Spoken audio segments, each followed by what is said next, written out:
কাজ শিখে সেই কাজ করার মতো অভিজ্ঞতা সবার থাকে না।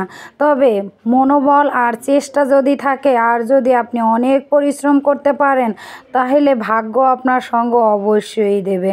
আসসালামু আলাইকুম, বিসমিল্লাহির রহমানির রহিম। আশা করি আমার এই ভিডিওটা যে যেখান থেকেই দেখতেছেন আল্লাহর রহমতে ভালোই আছেন, আর আলহামদুলিল্লাহ আমিও ভালো আছি। আমি এই কথা কেন বলতেছি জানেন? কারণ পরিশ্রম এমন একটা জিনিস, অন্য সব কিছু আপনাকে ঠগাইলেও পরিশ্রম কিন্তু আপনাকে ঠকাবে না। আপনি যত পরিশ্রম করবেন ততই বেশি আপনি স্বাবলম্বী হইতে পারবেন। কারণ কি, অবসর সময় যে কোনো সময় আপনি পাস করবেন বইসা বইসা কাজ না কইরা, সেই সময় আপনার কোনো কাজে আসবে না।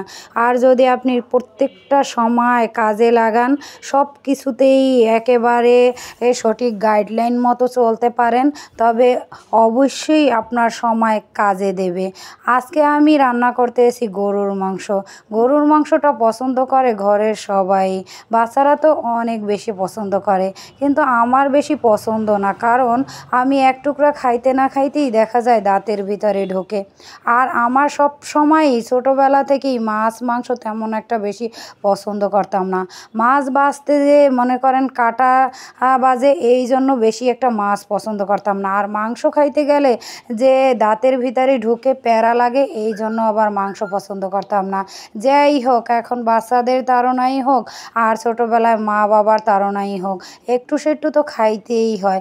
কারণ দেখা যায় অনেক সময় অনেকের কথা শুনতে হয়, এইগুলা বেশি পছন্দ করি না এই কারণে। যাই হোক, আজকে খুব সুন্দর করে মাংসটা এদিকে চড়াই নিলাম। আর এইদিকে দেখেন, বাড়িতে যখন গেছিলাম তখন আমার এক চাচি হাঁসগুলা ধাওয়াইয়া তারপরে হাঁপুড়ের নিচে বাঁধছে। আর এদিকে একটা চাচাতো ভাই আম নিয়ে কাটতে বসে গেছে, খুব সুন্দর করে আমগুলা কাটতেছে আর দেখাইতেছে যে কত সুন্দর আমগুলা, একটুও আঁশ নাই। আর এদিকে আমি যে গরুর মাংসটা একেবারেই করতেছিলাম, সেইটা কিন্তু বসাই দিয়েছি, কারণ দ্রুতই রান্না শেষ করতে হইবে। আর আমার আজকে অন্য এক জায়গা যাওয়ার প্রোগ্রাম আছে, তো সঠিক সময়ে যাইতে হইবে, এই জন্য তাড়াহুড়ো করে রান্নাটা শেষ কইরা তারপরে সেই জায়গাটায় যাব। বাচ্চারা যে কোনো জায়গায় যায় না কেন সব সময় সাথে যাইতে চায়, সব সময় কি আর সাথে নেওয়া যায়? তারপরও আর কি করব, আজকে সাথে নিয়েই বের হইলাম।